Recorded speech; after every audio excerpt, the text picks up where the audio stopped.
Tere kallis publik jälgima Narkostuudio järjekorras teist saadet. Stuudios on täna Mart ja Margus. Viimases saates, kus me samamoodi nagu siin täna arutasime uimastipoliitiliste arengute üle Eestis, Euroopas ja mujal maailmas. Pärast seda eelmist saadet on toimunud, ütleme, Euroopa uimastipoliitikas järjekordne suur murrang. Aprilli alguses põhimõtteliselt legaliseeris Saksamaa täiskasvanud inimestele kanepi tarvitamise ja oma tarbeks kasvatamise, kanepiklubide tegevuse, mis on kindlasti kiiduväärne areng. Minu teada on Saksamaa praegu kolmas riik, kes seda niimoodi teinud on. 2 aastat tagasi tegi sellega algust Malta, kus vormistati siis ilma kanepit dekriminaliseerimata vormistati seadused niimoodi ümber, et lubati kanepiklubide tegevus ja enda tarbeks tarvitamine. Ja Saksamaa põhimõtteliselt kasutab sama mudelit. Kas sama asja tegi ka Tšehhi? Tšehhi on praegu sellel teel. Tšehhi siin paar kuud tagasi ei olnud veel päris selge, et kumbi jõuab kummast ette. Aga Tšehhis, jah, Tšehhi olukorrast peaks võib-olla tegema üks päev sellise pikema eraldi lõigu, aga praegu ma ei ole selleks valmistunud. Ja 2023 siis mullu legaliseeris teatud piires tarvitamise, oma tarbeks kasvatamise Luksemburg. Ja nüüd siis tegi seda Saksamaa. Et Saksamaa ja Luksemburgi mudelid on natuke erinevad. Klubilist tegevust näiteks Luksemburgis ei sallita. Kasvatamine on lubatud ainult kodudes, kus pole lapsi ja ainult enda tarbeks. Kodunt välja viia seda ei tohi, kui sul juba paar grammi kaasa, 3,5 grammi oli vist see piir, kuhu maani saab veel trahvi ja sealt suuremate koguste eest võivad juba karmimad sanktsioonid tulla. Nii et selles mõttes väga individualistlik mudel. Saksamaal on jah kaasas lubatud kodunt väljas kuni 25 grammi, kodus 1 kuu jooksul võib sinu apteegist või köögikapist läbi liikuda kuni 50 grammi. Et seal on need reeglid natukene leebemad. Postitame saate sinna liner notesi natuke artikleid selle kohta, et keda teemaga tutvumine põhjalikumalt huvitab. Kariibidel on mingisugune selline metoodika, et see on minu meelest sama, ma ei teagi, mis jurisdiktsiooni alla see käib, see oli Hispaania või? Pagan seda tead. Hispaanias on klubiline tegevus olnud dekriminaliseeritud ja siis ütleme niimoodi ühiskondliku kokkuleppe korras sallitud ja mitte karistatav olnud juba mõnda aega, aga seal on ka need eri valitsuste ajal on need reeglid natuke sinna-tänna nihkunud, et Hispaanias me ei saa praegu rääkida nagu riiklikul seadusandlikul tasemel turu reguleerimisest, kuid dekriminaliseerimise piire on venitatud nii kaugele kui võimalik, eks ole, et reaalselt on suures osas Hispaaniast täiskasvanud inimestel võimalik karistust kartmata kanepit hankida ja tarvitada. See on üsna äge süsteem, mis on tekkinud sellega, et sa saad koonduda sellistesse nagu kasvatajate kommuunidesse ja ühesõnaga sa saad ka outsource ida enda kasvatamised, nagu kui sa oled klubi liige nii-öelda. Igal klubi liikmel on õigus kasvatada 3 taime, aga sa ei pea neid ise kasvatama. Ehk siis kui nagu, et nii palju inimesi kui klubis on, nii vastavalt nii palju võib see klubi kasvatada, aga kasvatada võib nagu siis nagu mingi nende poolt siis nagu palgatud näiteks tegijad jah, aga ühesõnaga, et vastavalt sellele siis nad nagu kasvatad justkui ise endale nagu ja iseenesest on see väga lahe süsteem nagu. Jah, selle delegeerimisega muidugi võib ka probleeme olla, aga meil igatahes siin, kuni Eestis hakatakse selles suunas samme astuma, on kindlasti kasulik jälgida seda, mismoodi nii-öelda kujuneb see reaalsus ümber nende suhteliselt värskete seaduste. 20. aprillil tähistasid narkootilise kanepi entusiastid rahvusvahelist kanepipäeva. Ma ei hakka pikemalt rääkima selle põhjustest, miks seest 20. aprillil on. Aga ütleme, et Hitleri sünnipäevaga pole seal mingit pistmist. Kuigi linnalegendid räägivad vahel muud. Aga üks huvitav areng, mis oli küll Euroopas, aga veidi väljaspool Euroopa Liitu, Norras, täpsemalt Oslos, avati laupäeva 20. aprilli hommikul kanepipood, mis sinna jõudis tekkida päris korralik saba. Seal müüdi kanepiürti, narkootilist kanepiürti, kuskil, kes oli vist 50 000 Norra krooni eest kuskil umbes 600 grammi müüdi maha, enne kui sekkus politsei 1,5 tundi hiljem, lükkas selle putka nii-öelda ümber. Ja ütleme, pood pandi kinni, asja korraldaja vahistati, talt konfiskeeriti need narkomüügiga teenitud tulu. Miljonid. Narkomüügiga teenitud tulu konfiskeeriti samuti, aga politsei ütles, et ei hakka taga ajama neid, kes käisid ostmas, et ei ole nende jaoks prioriteet.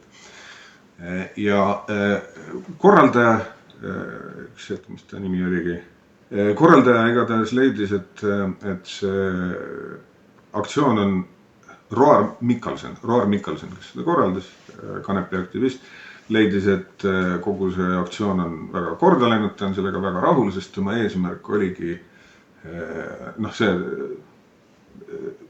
teha nii, et ta vahistatakse selle eest ja sellega seoses käivitada laiem ühiskondlik avalik debatt üldsuses, et kas ehk Norra seadused võiksid muutuda lähitulevikus, mis on kahtlemata huvitav perspektiiv. Jääme sealseid arenguid põnevusega jälgima. Kas sina, Margus, oled kuulnud sellest, et meil Eestis on tugevate valuvaigistite nappus? Tarneraskused, kõiki vajalikke ravimeid ei ole saada. Kuulsin, et oksükodooni kättesaadavusega on probleeme, jah? Jah, siin on ka muud ravimvormid, mida on Delfi artiklis mainitud. Artikli lingi paneme video kirjeldusse. Jah, see on uudis 23. aprillist.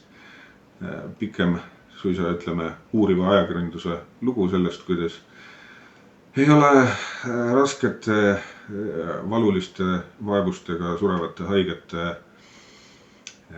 vaevu pole paraku alati võimalik leevendada sama hästi kui enne nende tarneraskuste tekkimist. Seal on probleemid morfiiniga, vedelal kujul morfiini pole mõnedele patsientidele jälle muu ei toimi, et nad peavad tingimata saama just vedelal kujul. On eksperimenteeritud loominguliselt seal tablettide lahjendamisega, aga kõik see on mingis mõttes asendustegevus, probleem on sügavam, pole selge, kes vastutab ja ütleme, sarnaseid tarneraskuseid on ka mujal Euroopas, mis tähendab, et see probleem ulatub laiemale kui Eesti. Mina isiklikult olen mures, et sellises olukorras võib osa nendest patsientidest, kes neid ravimeid vajavad, võivad sattuda musta turu opioidide otsa, mis oleks kindlasti soovimatu areng. Kas me mitte ei näegi seda arengut toimumas selles mõttes, et ilmest kahjuvähendamiskeskuste kogemuste põhjal nagu võib arvata, et see ongi juhtunud või nagu selles mõttes, et nende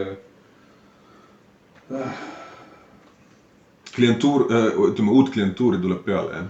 Ei, lihtsalt, et on toimunud see, et inimesed, kes ei saa oksükodooni kätte, aga kellel on väga tugevad opioidi nagu need opioidi vajadus, opioidi tolerantsus. Tolerantsusega on kehvasti, et siis nad ei näe nagu eriti alternatiivi sellele, et kusagilt tuleb ju leevendust saada. Karta on ja ma ei näe, et riik nagu siin kuidagi proaktiivselt prooviks ennetada seda olukorda. Et millised võiksid olla soovitused inimestele, kes kaaluvad mustalt turult opioidide hankimist. Kui valud on ikka väga suured, siis on lihtne on öelda, et ära hangi. Tõeline on nagu hea on öelda, et ärge siis tarvitage. Ärge siis tarvitage või leidke muud võimalused, minge jalutama. Ma näen siin samasugust nagu läbimõtlematust või hoolimatust mingis mõttes, mis toimus siis, kui valmistati ette ja siis rakendati ellu seaduse muudatus, mille alusel ei saa neid psühhotroopseid ravimeid enam endistes kogustes välja kirjutada, et mingid piirangud pandi peale. Ja need helistavad sütiku numbrile pensionärid, kellele on tulnud see suure üllatusena, kas nad pole arsti jutust aru saanud või pole arst tegelenud nende ettevalmistamisega, koguste väiksemaks titreerimisega.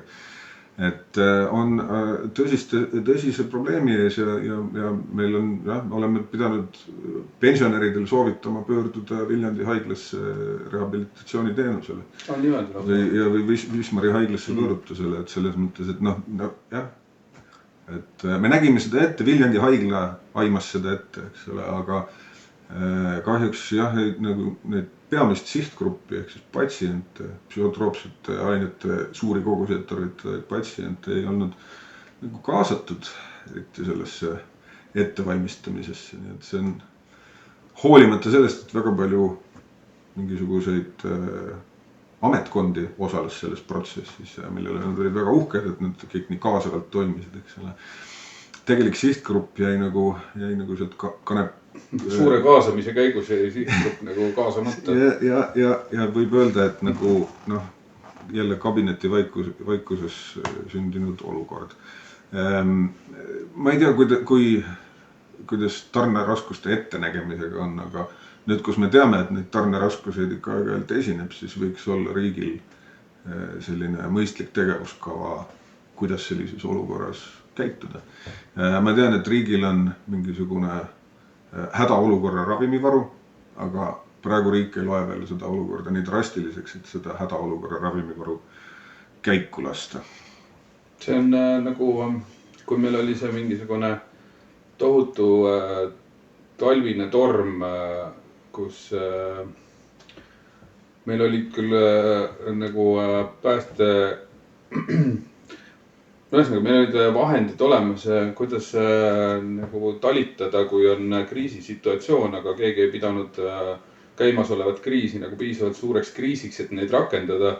Ja siis nagu tagantjärele oli nagu veits kummaline, et milline see kriis siis veel peab olema, et kas see peab nagu tuumasõda olema, et kus nagu minnakse nagu nende kriisi nagu vahendite kallale. Aga see meenutab jälle seda sama, mis sa praegu rääkisid nagu meie nagu selle ravimite vajakajäämise koha pealt, et meil võivad ju need varud olla, aga võib-olla meil ei ole nagu nägemust, millal neid peaks rakendama. Opioidvaluvaigistite teemalise uudisega seondub natukene 10. aprillil ilmunud teadusuudis, mis andis meile teada, et Alabama ja Texase teadlased näitasid hirtega tehtud loomkatsetes, et selline ensüüm nagu TIAM1, selle aktiivsuse blokeerimine vähendab morfiinitolerantsust ja opioiditekkelist hüperalgeesiat ehk ülivalutundlikkust. Selline huvitav farmakoloogiline inhibiitormolekul nagu NSC 23766 paistab, et pärsib selle TIAM1 ensüümi selliseid mõjusid, mis põhimõtteliselt tekitavad opioiditolerantsuse, neuronite jäikuse, ehk tolerantsus ehk ravimitaluvus tähendab seda, kui palju ravimit läheb soovitud mõjude esilekutsumiseks vaja ja opioidid on kurikuulsad selle poolest, et nende kogused kipuvad kasvama inimestel, kes neid regulaarselt tarvitavad. Tolerantsus tõuseb kiiresti. Aga paistab, et vähemalt morfiini ja kroonilise valuvaigistamise kontekstis selle konkreetse inhibiitori kasutamine kombinatsioonis siis opioidiga paistab, et võimaldab pikka aega tarvitada ravimid ilma, et tolerantsus tõuseks.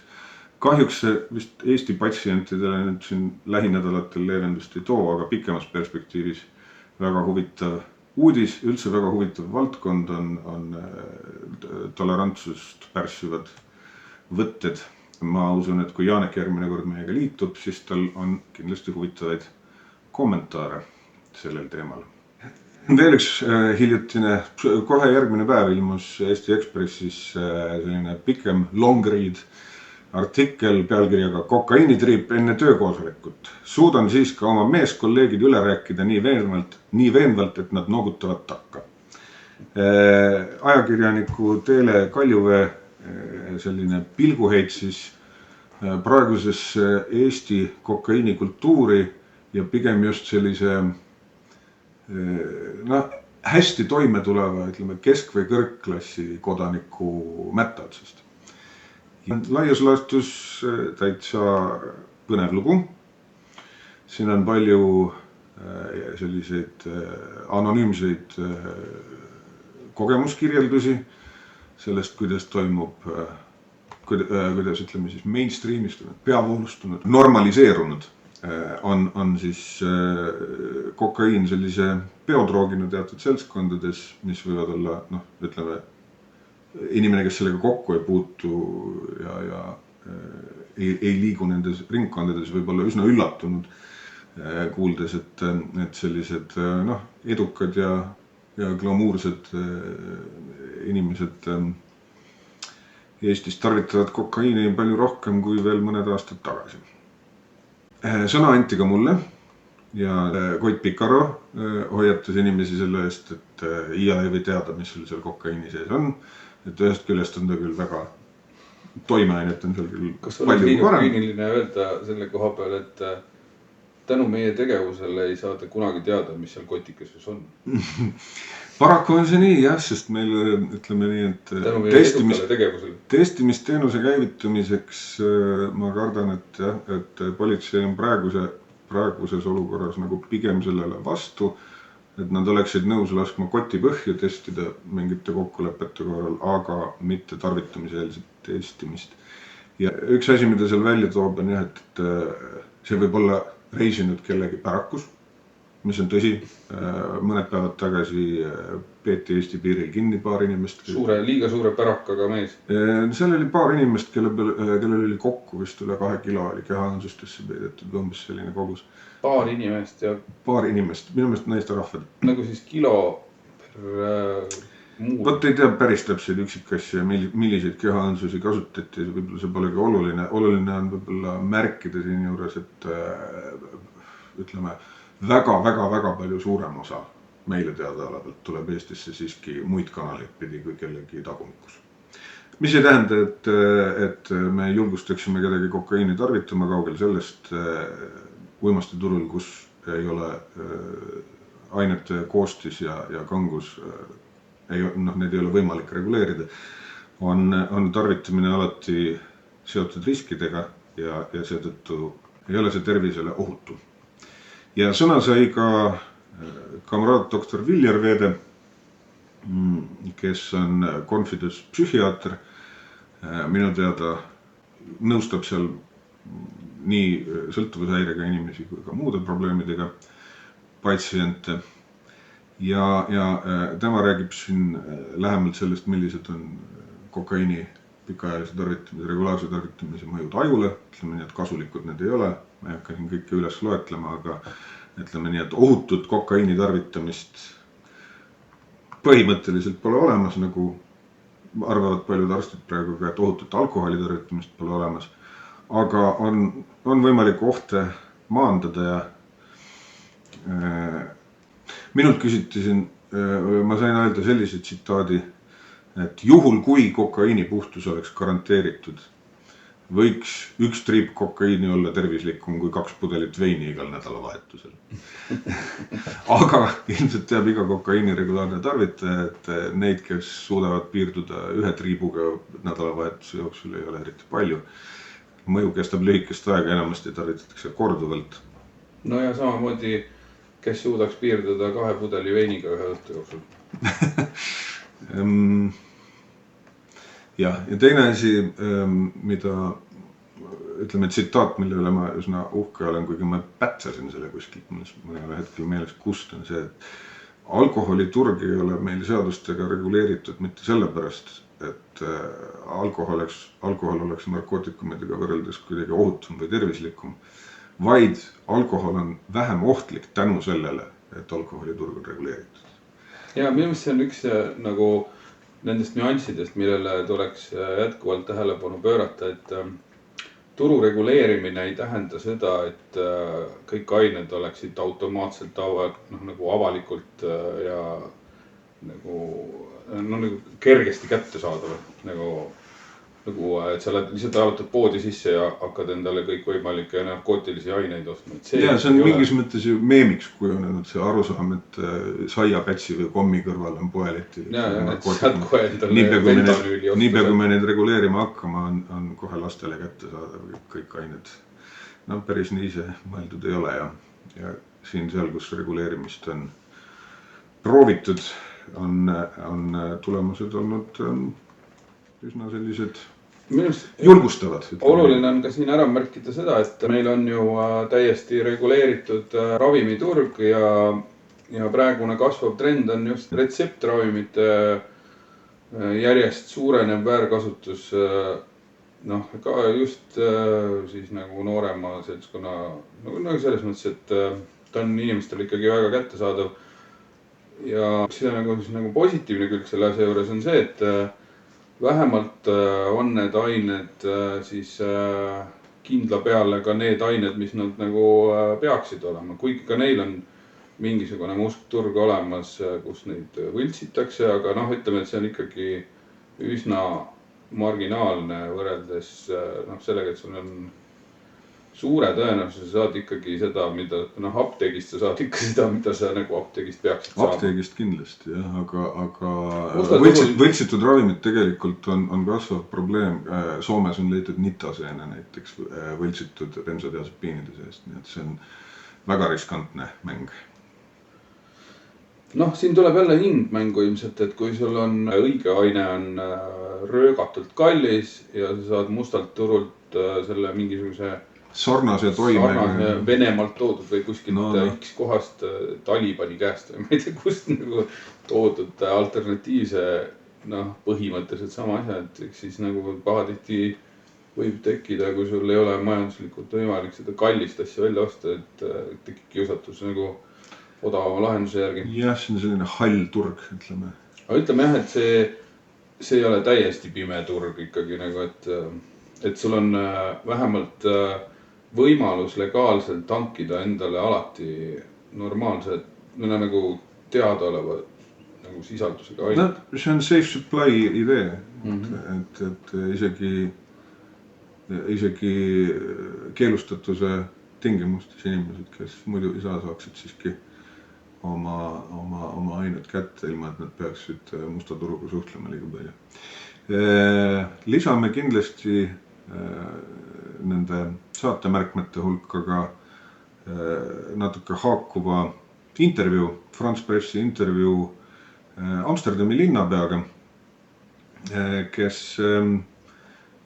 võib-olla mõned kuulajad teavad, et siin paar kuud tagasi ta korraldas rahvusvahelise konverentsi Amsterdamis, mille teema oli uimastiturgude reguleerimine fookusega uimastitel peale kanepi, kuna ta leiab, et olukord Hollandis ja eriti Amsterdamis, mis puudutab just gängide vahelisi konflikte ja selliseid, ütleme, reguleerimata uimastituruga seonduvaid nagu soovimatuid arenguid, et need on läinud nii hulluks, et tuleb leida uus paradigma, kuna vana ilmselgelt ei tööta. Ja sellega seoses on ta muuhulgas teinud ettepaneku hakata reguleerima neid selliseid aineid nagu kokaiin ja ecstasy, MDMA.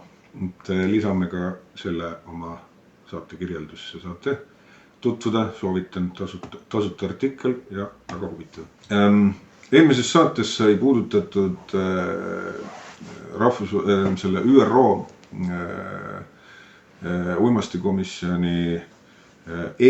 uimastikomisjoni koosolekule eelnenud kõrgetasemelisel kohtumisel vastu võetud tulemusdokumente. Ja sellest, kuidas on hakanud murendama siis seda Viini konsensust, mis seni on püsinud, mille eeldus on siis see, et kõik CND liikmed kirjutavad tulemusdokumendile ühiselt alla ja seda tulemusdokumenti ei võeta vastu hääletusega, vaid konsensuslikult.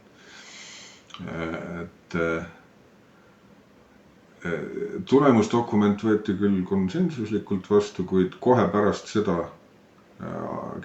avaldasid 62 riiki eesotsas Kolumbiaga sellise seisukohavõtu, kus nad toetasid kahjude vähendamist ja see võeti vastu hääletades, sest Venemaa ja Hiina ei olnud nõus. Asi läks põnevamaks järgmisel nädalal, ehk siis sel nädalal, kui me salvestasime tegelikult, sündmused just parasjagu toimusidki. Järgnenud CND istungjärgul, mis kestis nädal aega, eks ole, selle lõpuks võeti vastu hulk resolutsioone ja Viini konsensus mureneski üle 70 aasta. Esimest korda mõnede resolutsioonide üle hääletati, kõige olulisem neist oli selline, mis sisaldas terminit harm reduction, kahjude vähendamine, ja see sai suuresti nagu sündis suuresti tänu sellele, et Ameerika Ühendriigid leidsid, et nende opioidikriis on kujunenud nii rängaks, et jällegi paradigma peab muutuma ja kahjude vähendamine peab olema osa sellest lahendusest. Varem oli USA olnud selles mõttes nende vastaliste riikidega ühes paadis, et nad ei soovinud seda, et kahjude vähendamist esile tõstetaks, kuigi ja oleks rõhk inimõigustel. Nüüd see muutus, resolutsioon võeti vastu hääletusega ja sinna, ütleme siis teisele poole seda piiri jäid siis sellised riigid nagu Venemaa, kes üldse ei taha kahjude vähendamist sallida, ja Hiina, mis teatas, et neil juba on opioidasendusravi, neil juba on süstlavahetusteenus, rohkem pole vaja, et ohutuma tarvitamise ruumid oleks juba liig ja sellised asjad. Ja seetõttu nemad ka keeldusid alla kirjutamast, aga saab näha, mida see hakkab nüüd tähendama lähiaastatel rahvusvahelistes uimastipoliitika arengutes, sest lootus on, et nagu nüüd, kus Euroopas järjest legaliseeritakse, USA on legaliseerimise piiril, mis puudutab kanepit, eks ole. Et nagu seda kella enam hästi tagasi ei keera, seda pastat tuubi tagasi ei topi. Mul on just küsimus, et kuidas lahendati see olukord nende vetoõiguslike riikidega, kellel on võimuses lihtsalt nagu vetostada asja? No see vetostamine tähendaski seda, et neil ei olnud otseselt vetoõigus, aga kui on kokku lepitud, et asi peab olema konsensuslik, siis see praktikas tähendabki vetoõigus. Ja see vetoõigus purunes, kui üks riik, minu meelest jällegi Kolumbia, tegi ettepaneku, et seekord hääletaks. Kes on hääletamise poolt, ja siis tehti hääletamise teemaline hääletus ja see nende riikide enamus otsustas, et hääletame siis. Ja see on tegelikult oluline murrang, mida on Eesti ajakirjanduses vähe kajastatud kui üldse, aga mis on väga põnev ja ma ei hakka sellest praegu pikemalt nagu nüanssidesse laskuma, see on natukene keeruline jutt, aga me paneme mõned selle teemalised väga head artiklid ja videod, muuhulgas meie sõpradelt Ungarist, Drag Reporterilt, paneme saate kirjeldusse, et saate ise pikemalt lugeda, kes inglise keelt loeb. Põnev oleks nagu natuke täpsemalt aru saada, mis seal toimub, kuna kui me räägime ÜRO-st, siis seal on minu meelest, kas seal oli 7 vetoõiguslikku riiki, kes on need algsed asutajariigid või midagi siukest. Ütleme nii, et eri kontekstides tähendab see eri asju. No ja ma mõtlengi, et kuidas see selles CND kontekstis avaldub või mida see tähendab. Sest kui nad on nagu, kui see on otseselt nagu ÜRO mingi sõsartegevus nagu, siis võiks justkui eeldada, et seal on need samasugused kägistavad piirangud, mis on ka ÜRO mitte toimivuse taga, et oleks huvitav nüansse teada. Eks ta on, kuidas nüüd öelda, ÜRO on siiski väga-väga suur bürokraatlik süsteem. Ja väga kasutu. Aga ta ei ole väga kasutu. Vähemalt ajalooliselt on ta siiski mingis mõttes üks inimkonna paremaid leiutisi olnud asjade koordineerimiseks globaalsel tasandil. Ta ei ole ideaalne kaugeltki, aga seni on ta parim. Ma ei mäleta, millal ta viimati päriselt funktsionaalne oli, aga see oli kindlasti mitukümmend aastat tagasi. Ma arvan, et see võis olla kuskil jääda kuhugi 70-ndatesse maksimum.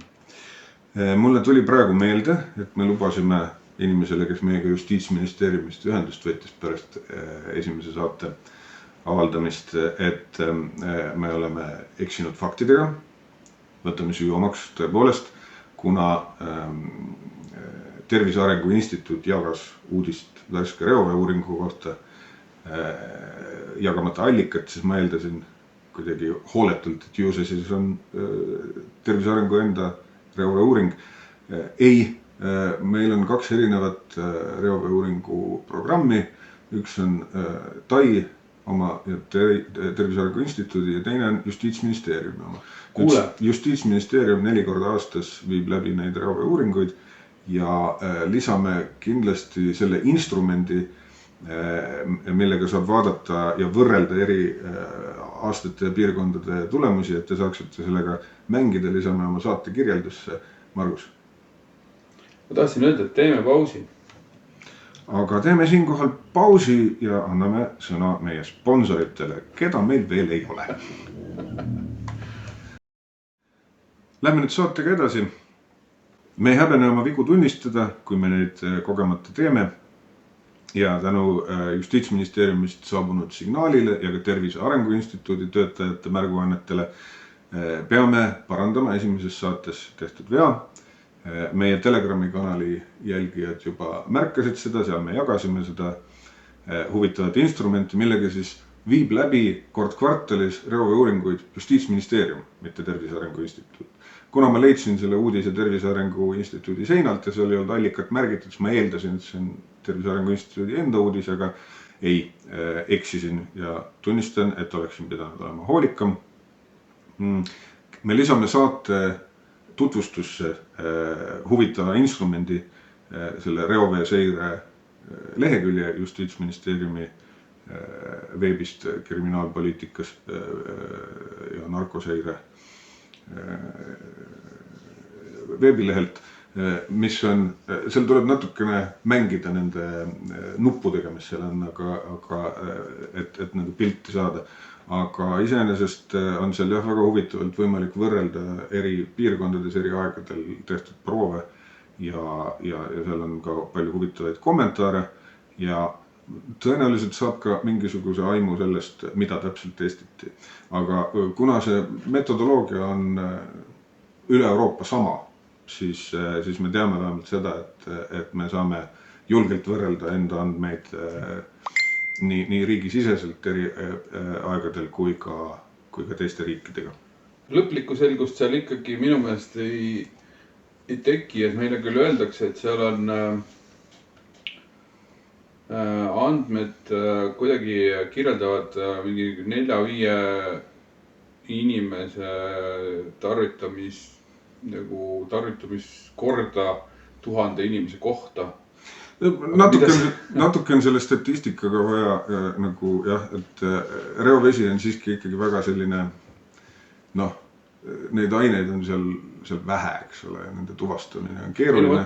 Aga ma saan aru, et Euroopa riigid on omavahel selle metoodika nagu kokku leppinud, et praegu ta meil selline on, muutma seda tõenäoliselt ei hakata, et peame sellest, mis on, võtma parima. Minul puudub statistilise analüüsi oskus, mis tõttu ma ei oska konkreetselt kritiseerida mingeid kitsaskohti, mis seal võivad olla või mida seal ei ole. Nagu siin üles kerkibki sükene asi näiteks, et mida tähendab üks tarvitamiskord, nagu et kas see on inimese, kes muidu narkootikume ei tarvita, tema üks, ma ei tea, siis nagu... Eks need võetakse niimoodi keskmiselt, jah, et need andmed on ära keskmistatud, sest tõepoolest see molekul, mida sa leiad reoveest, sellel ei ole küljes silti, et see tuli nüüd mingisuguse jõukuri nädalavahetuse orgiast või mingisuguse vaese üliõpilase põiest, eks. Siin olekski nagu oluline nagu teada saada, et mida see tähendab, et kui üks inimene on tegelikult võimeline ühe õhtu jooksul täitma lüngad ära mingi 30-kordsel nagu 30 inimese tarvitamise nagu selle koguse ära. See tähendab, et need andmed on keskmistatud ja osaliselt on seal tehtud oletamisi. Ma ei tea, mida need tähendavad, et oluline on, et me ei tea. Kas sa tutvusid selle instrumendiga? Ma just vaatasingi sealt, et seal ma ei saanud vastuseid sellistele küsimustele. Et mida see tähendab? Mis asi on üks keskmine kord? Kutsume oma kuulajad appi.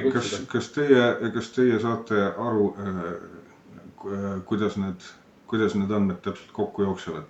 Tõenäoliselt saame me millalgi saatesse kutsuda ka konkreetselt projektiga seotud inimese, kes meile neid nüansse selgitab, nii et järgmistes saadetes loodetavasti avaneb see pilt natuke rohkem kui meie võhikute pilgu läbi siin ja praegu. Veel üks teadusuudis, rahvusvaheline. Aprilli alguses tuli uudis, et selline veterinaarravim nagu Xylazin, mida meil on leitud ka Eesti sünteetiliste opioidide varudest ja tühistes kogustes küll. Tühistes kogustes õnneks jumal tänatud, aga kunagi pole välistatud, et see siia uuesti satub ja sellega seondub palju ohte, muuhulgas väga kõrge üledoosi oht, sest see ei ole inimestele mõeldud tuimasti. Aga ajakirjas Chemical Communications ilmus aprilli alguses Scripps Researchi keemiliste bioloogide töö kohta uudis, või tähendab uuring, et nad on välja töötanud põhimõtteliselt sellise vaktsiini, mis blokeerib Xylazini toksilised mõjud. Ma ei hakka väga pikalt siin nüanssidesse laskuma, aga ütleme, et põhimõtteliselt niipea kui see muutub nagu kaubanduslikult kättesaadavaks, tuleks kindlasti hõlmata kahjude vähendamise meetmete hulka sarnaselt naloksooniga, sest potentsiaal on tal sama suur. Tõenäoliselt juhtub see enne Ameerikas kui Eestis, sest Ameerikas on Xylazini probleem hetkel vist oluliselt suurem. Loodame, et see Eestisse niipea ei jõua. Kui meil on ta mingite muude asjade sisse segatuna mingi väga väikesel protsendil esindatud, siis neil on USAs see probleem, et Xylazin on nagu see kandeosa narkootilisest ainest, mida sa saad mustalt turult tankida. Igal juhul arvestatav, et seal ei ole trace amount'id, vaid ikka päris suured kogused. Lubasin ühele kuulajale, kes võttis ühendust pärast esimese jao eetrisse laskmist ja tundis huvi sellise kahjude vähendamise praktika vastu nagu selline manustamisviis nagu booty pumping, boofing eesti keeles minu teada, selle kohta mingisugust eraldi slängi või erialaterminit ei ole, aga mis tähendab siis ainete manustamist päraku kaudu. Proovisin ennast selle teemaga natuke kurssi viia, näiteks filtermag.org, mis on väga hea ingliskeelne kahjude vähendamise väljaanne, veebileht. Seal on korralik selgitus, kuidas, aga natuke liiga USA spetsiifiline. Organoleptiliselt, ma loodan, viisid ennast kurssi? Ei, organoleptiline kurssi viimine ei ole selles teemas kindlasti mitte soovitatav ega tervislik. Aga teema iseenesest on huvitav, sest tundub, et see on ebaproportsionaalselt vähe kahjulik manustamisviis võrreldes sellega, kui palju sa saad sellest nii-öelda seda mõju kätte. Kasu ja riski profiil paistab olevat korrektsel tarvitamisel päris suur. Ma just tahtsingi öelda seda, et sa ütlesid, et see ei ole kindlasti mõistlik, aga pigem on just ju see pärakuse toppimine on üks kõige nagu riske maandavam tarvitamise viisidest üldse. Jaa, absoluutselt. Mida ma mõtlesin, et organoleptiline tutvumine selle valdkonnaga ei ole, et ei ole vaja nuusutada ega keele peale. No aga aanus on ka ju organ. Jah, kui sa nii ütled, siis küll, jah, selle peale ma ei tulnudki. Aga ma pean tunnistama, et ma jään põhjalikuma vastuse, ma jään täna võlgu. Me rääkisime Jaanekiga, kes ütles, et ta on selle teemaga mingil määral rohkem kursis. Ja kui ta meil järgmises saates kohal on, siis võtame selle teema põhjalikumalt luubi alla. Seni ma lisan saate kirjeldusse mõned inglisekeelsed allikamaterjalid, aga teema on kindlasti huvitav ega üldse häbenemist väärt, vaid sellel võib olla praktilisi kasulikke mõjusid. Ja miks mitte, et võiks ju täiesti välja kujuneda selline kelmikas vahepala, et minnaksegi WC-sse triipu tegemise asemel küünad panema.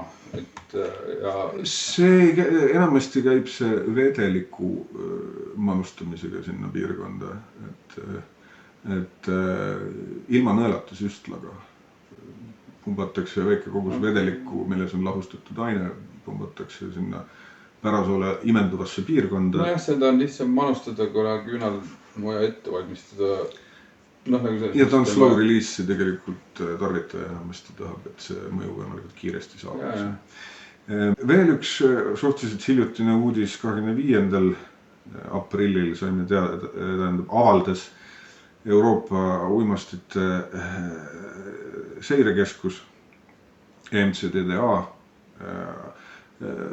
väikese teadmiku ohutuma uimaste tarvitamise ruumidest, üledoosi ennetuse kabinettidest või keskustest, mis on kindlasti teema, mida me hoiame pidevalt üleval, sest praeguses opioidi üledoosi kriisis on see kindlasti praktiline meede, mida tuleks hakata rakendama puhtalt inimelde säästmiseks.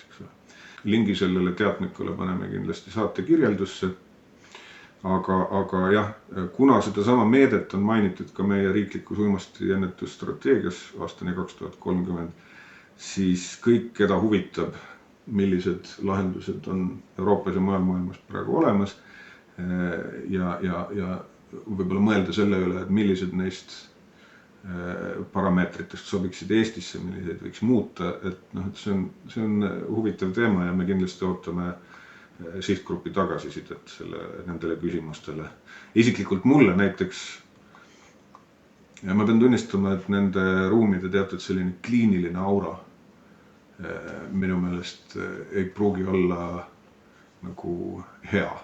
Selles mõttes, et alkoholi ohutuma tarvitamise ruumid ehk baarid on enamasti sisustatud niimoodi, et inimestel oleks seal mugav ja hubane ja fun, lõbus, et nad saaksid seal omavahel suhelda selle tarvitamise käigus. Riskid on ometi maandatud, eks ole.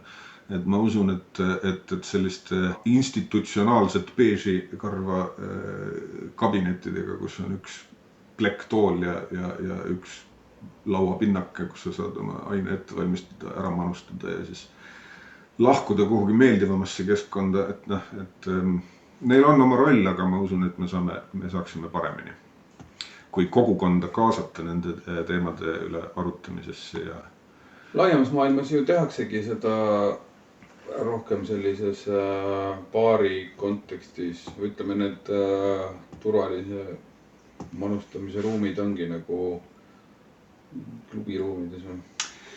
Ei ole väga. Need näiteid on vähe. Minu teada selline koht nagu Skye vist oli, mis on Taanis, kui sa mäletad, me käisime kunagi Soomes ühel konverentsil, kus Skye inimesed tutvustasid, et neil on selle natuke rohkem baari vibe'i. Aga üldiselt need kipuvad olema sellised väga kliinilised, väga steriilsed, sellised pigem arstikabineti kui kõrtsu moodi asutused. Siin on minu meelest huvitav nüanss selle juures, et kui me räägime ohutumast tarvitamisest ja nagu, et selles osas on kõik okei, aga kui sa üritad viia selle asja siis nagu sellisesse meeldivasse klubi keskkonda, siis nagu ma arvan, tekib kohe nagu selline sootsiumi vastuseis nagu sellele, et te üritate ju siis nagu narkootikumide tarvitamist normaliseerida ja nagu et populariseerida, et tarvitamine ongi äge ja nagu ma näen siin seda, kuidas seda saab näha sellise... Sada moralistlik vaatepunkt on meil ühiskonnas sügavalt juurdunud, et osa jaoks elanikkonnast jääbki see ilmselt nagu mõistetamatuks, et miks on vaja uimasti tarvitajatele mingisuguseid teenuseid või miks neid üldse on vaja elus hoida. Kindlasti see oht on, et osale ühiskonnast ei mahu pähe, miks peaks uimastite tarvitamine kuidagi vähem ohtlik või vähem eemale tõukav olema sihtgrupi jaoks, aga üldiselt näitab teiste riikide kogemus ja ka meie enda nagu elukogemus, et pigem on need tagajärjed kogu ühiskonnale positiivsed. Et väheneb pisikuritegevus ja üleüldine meele äraheitmine sihtgrupi hulgas, nii et kulutused ravile, jah, just, see on kõige olulisem võib-olla isegi.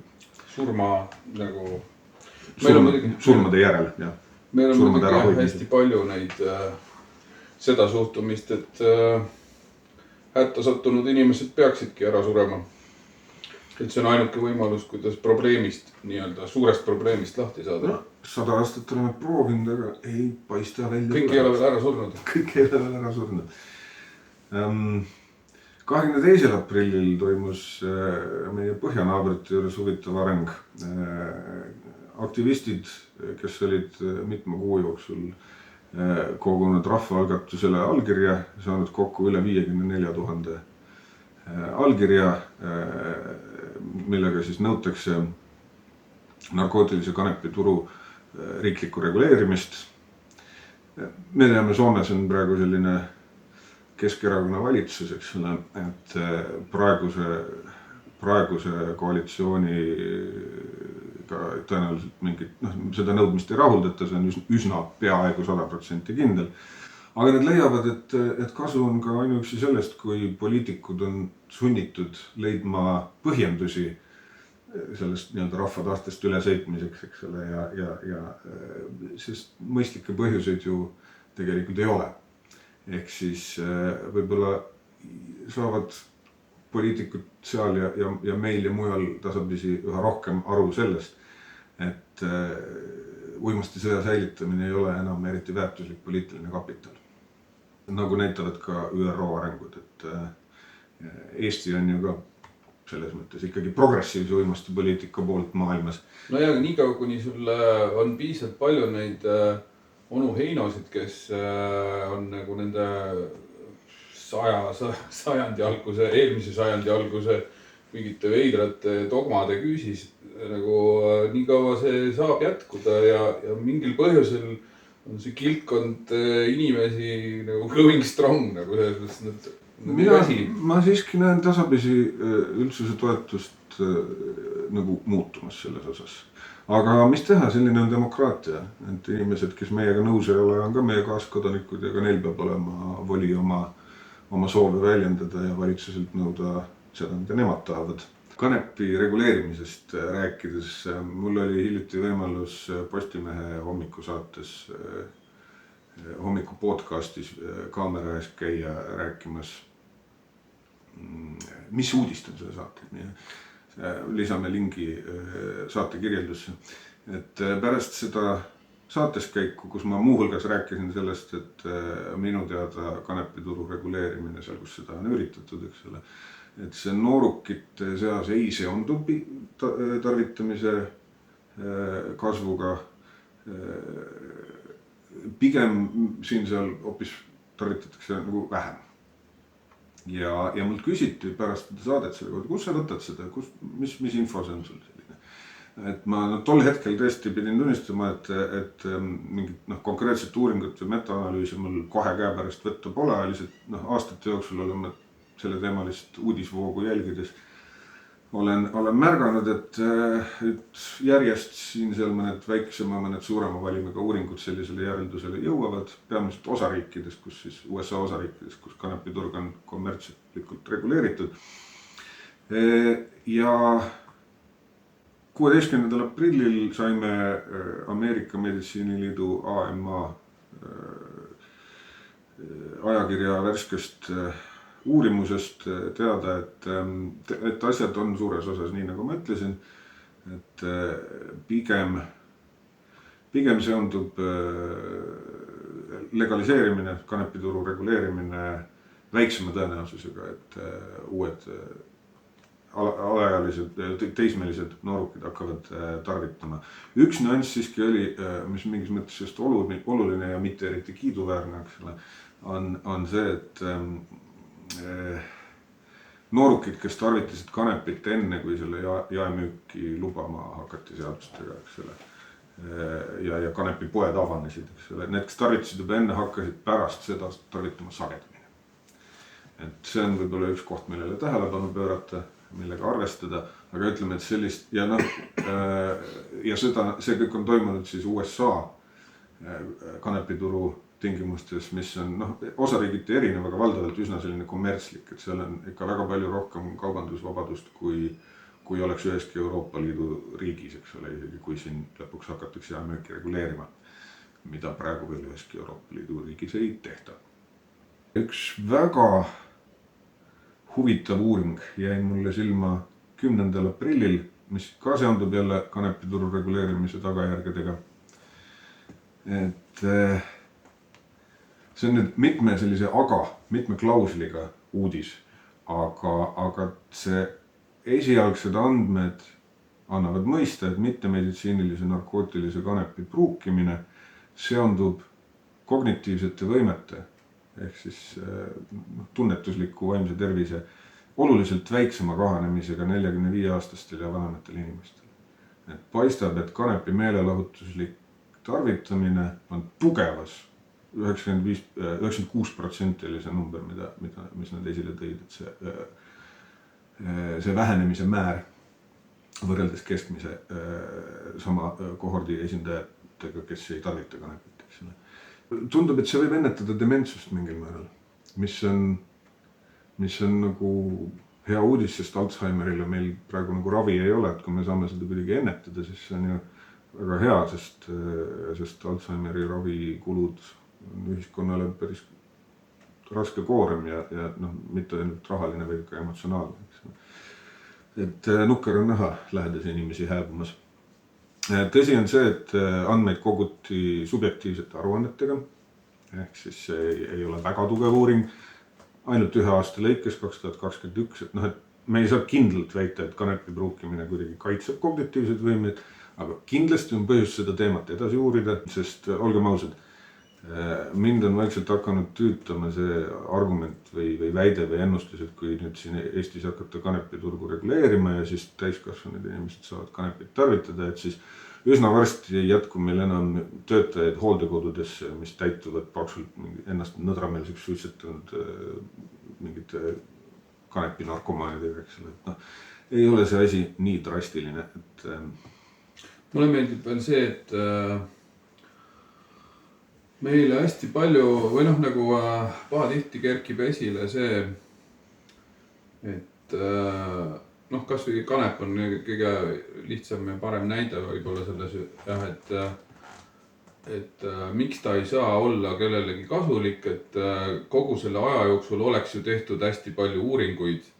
Ja siis kui sa üritad öelda, et aga neid uuringuid ei ole saanud teha sellepärast, et ta on kogu aeg keelatud olnud, siis nagu keeratakse see nagu sellesse võtmesse, et aga järelikult, kuna neid uuringuid siiamaani ei ole nagu, et siis seal ei saa midagi olla, sest nagu pole ju võimalik, et nagu nii potentsiaalne asi on jäetud lihtsalt nagu uurimata, et küllap see on lihtsalt sellepärast, et niimoodi on kõigile parem.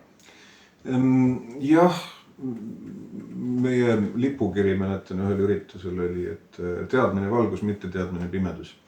Ja kannabinoidi uuringutega täpselt nii ongi, et kuna andmeid on keelustatuse tõttu, on neid vähe, nad on ebaühtlase kvaliteediga, siis on väga raske midagi väga põhjapanevat öelda.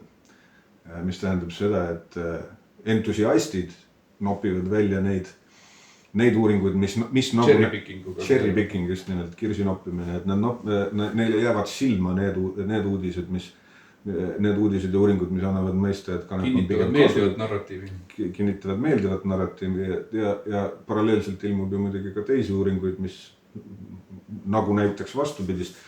Muidugi ütleme niimoodi, et teadusuuringute lugemise oskus on selles kontekstis väga oluline ja julgelt tunnistan, et mul jääb sellest aeg-ajalt puudu. Et statistiline analüüs on minu jaoks siiamaani suuresti tume maa. Aga eks me kõik proovime ennast tasapisi täiendada. Me rääkisime ennast ksülasiinist ja sellest, et sellele on leitud tõenäoliselt midagi vaktsiinilaadset. Sigareti ära suitsetanud ahv võib tappa terve hobuse. See on teadmine, mida tuleb kindlasti sihtgrupi hulgas levitada. Hobuseid hoiatada. Aga hobustest ja veterinaarravimitest rääkides tuleb välja, et Ühendkuningriigil on kummaline uus ksülasiini probleem. 10. aprillil saime teada, et sealsed uurijad, kes testisid mustaturu veipenit, THC e-sigarette, leidsid seda veterinaartuimastit ksülasiini nendest THC veipidest. Ja lisaks diasepaamitablettidest, kodeiinitablettidest, vaaliumitablettidest, mis mustal turul levivad. Et õnneks me ei ole veel kuulnud sarnastest juhtumitest Eestis, aga kuna siin ka liiguvad THC veibid ja on hakanud liikuma ka võltsravimid, siis igal juhul maksab olla ettevaatlik. Aga seal ei ole juttu kogustest? Ma panen lingi uudisele sinna saate kirjeldusse, seal on põhjalikum ülevaade olemas. Need kogused ei olnud väga suured. See võib olla jälle mingisugune sarnane distributsiooni jääkide... Jään vastuse võlgu. Natuke liiga palju on seda. Aga õnneks on kogused nagu need, mis nad leidsid, olid suhteliselt väikesed. Võimalik, et seal on lihtsalt cross-contamination, ehk siis kuidagi on reostunud see, aga THC veibid, kui sa sinna sisse asju ei pane, siis need ise sinna ei satu, et see on nagu... Aga kuidas, kui väikest kogust ksülasiini on üldse vaja, et tema mingisugunegi mõju avalduks, et nagu...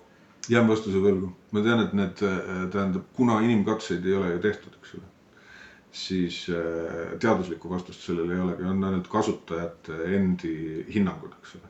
Aga kuna nemad ei pruugi teada, kui suur see protsent või kuidas nad üldse teavad, et seal ksülasiini sees on?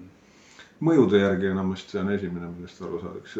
Sulle võidakse öelda, et see on trank, ja siis ongi trank.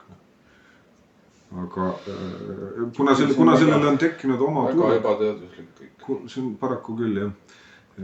Aga nii on lugu kõikide ainetega, nagu ka nitaseenid, mida ei ole kunagi inimeste peal katsetatud, sest nad on selgelt liiga ohtlikud. Ühesõnaga, jah, kuhu ma tahtsin jõuda selle jutuga, et kui te kardate, et ainetes, mida te tarvitate, võib olla ksülasiini, on olemas spetsiaalsed lakmusribad, saab ka kolorimeeterliste reagentidega tuvastada. Googleldage ksülasiin test strip, näiteks protest kit, kust meie oleme asju tellinud, müüb kahe stripiga komplekti 375. Eestis meil vist ikkagi väga suur mure sellega hetkel ei ole. Õnneks ei ole, jah, aga kes tunneb hirmu, võiks täitsa hankida need testid ja ühesõnaga võimalus ennast kaitsta sellisel väheselgi määral on siiski olemas. Kas seda võib nimetada paranoia levitamiseks, mida sa üritad teha praegu? Ei, ma usun, et see on igati mõistlik kahjude vähendamise praktika olukorras, kus meil ei ole veel ainete testimisteenust. Aga kui ainel ei ole nagu kummalisi ootamatuid mõjusid, siis ja muud põhjust kahtlustada, et seda seal oleks, siis ehku peale kõike hakatakse ülasini testima, nagu ei ole mõtet muidugi, see on liiga suur väljaminek. Ma mõtlengi, et kuidas sa saad kahtlustatakse ülasini, kui sa enda, kui sul ei ole teadlikku kogemust varasemast, et milline sul see olemas. Kirjelduse järgi saad ikka aru, kui sa ootamatult nagu ära tuimastatuks või isegi nagu lihtsalt talksti magama. Siis, see võib väga paljude erinevate asjadega. Tõsi. Panid korki lihtsalt kodema. Väga paljudest erinevatest asjadest rääkides, enne kui saatele täna joone alle tõmbame, üks teema, mis on vist kõige verivärskem uudis meie uudismagasinis, on see, et äsja, minu teada kas vist äkki täna, 26. aprillil või oli see eile, lisati narkootiliste ja psühhotroopsete ainete ja nende lähteainete seaduse lisasse sellesse nimekirjadesse 8 uut ainet. Kas see oli päriselt täna? Minust see oli natuke aega tagasi juba see uudis. Minu teada ametlikult, selle nädala jooksul. Ametlikult see juhtus nüüd siin täna eile midagi sellist. 8 ainest vist pooled on sünteetilised või poolsünteetilised kannabinoidid, näiteks muuhulgas THCP, tetrahydrokannabiforol, mis oli meil siin CBD poodides päris pikalt saadaval. Oleme kuulnud mõnede tarvitajate kogemustest, et pole eriti lõbus kannabinoid, aga võib olla suhteliselt tugeva toimega, mõju võib väldata isegi rohkem kui 12 tundi, kui see lõpuks saabub. Et on väga pika tulekuga, aga kui tuleb, siis võib olla üsna selline sandistel ja mitte eriti huvitav. Aga turgudel oli ilmselt ja meie kutsutud ja seatud inimesed on otsustanud need siis ära keelata ja arvata on, et eks see võidujooks jätkub. Mõne aja pärast ilmuvad turule jälle uued sünteetilised. Mõista olingi kursis mingisuguse, kas need võivad iga nädal toimuda siuksed? Ei, päris nii see ei käi, et ainete nendesse nimekirjadesse lisamine on päris pikk protsess, et üle nädal. Ma nägin, aga seal olid hoopis teised ained. Ma võin need ained ette lugeda, aga ma ei hakka pikemalt neist rääkima. Bromazolaam, 2-fluoroketamiin, deskloroketamiin. Ei, see on ikkagi sama. Bromazolaam, 2-fluoroketamiin, deskloroketamiin, THCP ehk tetrahydrokannabiferol, 1-PEA ehk 1-fenüületüülamiin, heksahydrokannabinool atsetaat, HHCO, heksahydrokannabiforol, HHCP ja tetrahydrokannabidiol ehk H4CBD. Räägime võib-olla järgmises saates pikemalt sellest, mismoodi käib ainete keelustamine, võib-olla ka mõnest konkreetsest ainest, mis siis nüüd ära keelustati. Aga täna mitte pikemalt, võib-olla lisame selle nimekirja enda sinna saate kirjeldusse, et keda huvitab, saab guugeldada nende ainete nimesid ja võib-olla ise ennast kurssi viia sellega, et mida meil jälle ära keelati. Näiteks tellida ära proovida? Ei soovita. Aga tänaseks on meil vist uudiste paun on tühi, põhjakaabet ka enam pole ja loodame, et järgmises saates saab meiega liituda mõni külaline, kas Jaanek, võib-olla veel keegi, eks me vaatame, et huvitavaid teemasid meil silma peal hoida kerkis ka praegu üles ja eelmisest saatest on, nii et jätkame samade teemadega järgmistes saadetes. Püsige meie kanalil, külastage meie Telegrami gruppi. Varsti tuleb ka veebileht ja selleks ajaks, kui see saade ilmub, peaks olema ilmunud ka videosalvestis meie esimesest saatest Üpsiloni YouTube'i kanalis. Järgmiste saadeteni, paks vobiskum ja aega. Eesti vabaks ja jääge terveks. Või püsige tervena. kuidas seda öeldakse? Jääge terveks. Jääge terveks. Ärge minge katki.